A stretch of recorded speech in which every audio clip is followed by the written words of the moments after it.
a worthy member of the Treasury mentioned about the United Nations General Assembly. Mentioned that how all these sections which have been mentioned in the entire motion reflect the values of the United Nations General Assembly, but the worthy members of the proposition have failed to understand the United Nations General Assembly have been divided into 6 sections, and only the United Nations General Assembly SOCOM only reflects on the values which have been mentioned. Apart from that, another worthy member of the proposition have highlighted about the United Nations Security Council, that how the United Security Council have mentioned that what are the necessities have to be taken on this particular issue of globalization and how globalization is important. But Honorable Speaker Madam, as per the Article 44 of the UN Charter, it clearly mentions that United Nations Security Council does only have jurisdiction over the areas of trans-border conflicts and have no relation with globalization, or even there is no relation that the United Nations Security Council can highlight the issue of globalization and implement that globalization should be taken. Apart from that, another worthy member of the Treasury mentioned about the Vietnam War very recently. When we talk about Vietnam and Vietnam which had very recent issues of extreme poverty, yes, that Vietnam now is facing civil crisis because of this civil war, Cold War which happened earlier and which have created by the United States of America and the Soviet Union earlier. Now Vietnam is now facing a civil war just because of the interference of the United States of America and the Soviet Union. Moving to my constructive argument. Honorable Speaker Madam, today I have a coin in my hand. And this coin have 2 sides. And if we keep on polishing it again and again and again, one side of the coin will be completely shiny. But we have to understand that when we toss this coin, there is another 50% probability that we'll be getting the unshiny part. There's another 50% probability that we'll be getting that other part of the coin. That other part of the coin is nothing the issues which have been created.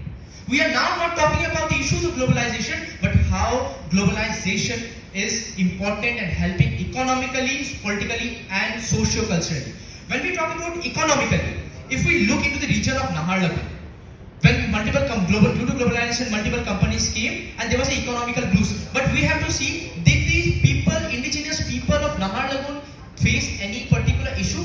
Definitely yes, because most of the benefits which have been provided by the companies, where the resources were taken by the region of Naharlagun, but hardly or only labor-based provides payments were provided to the region of Naharlagun, and thus we can clearly see in the GDP per capita of that entire region of Naharlagun, even which have been highlighted in the SASB committee report of 2018.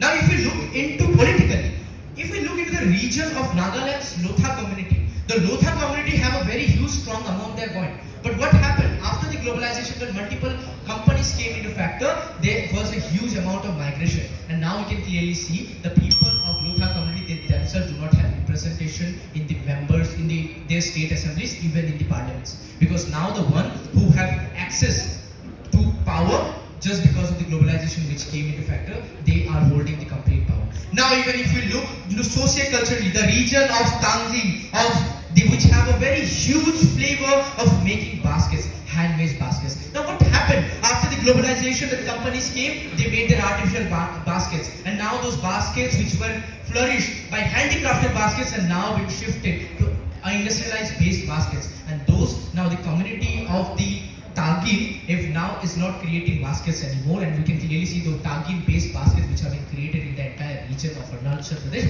are never were created by the region of Tagin people community. When we talk about today, I have a question in this house.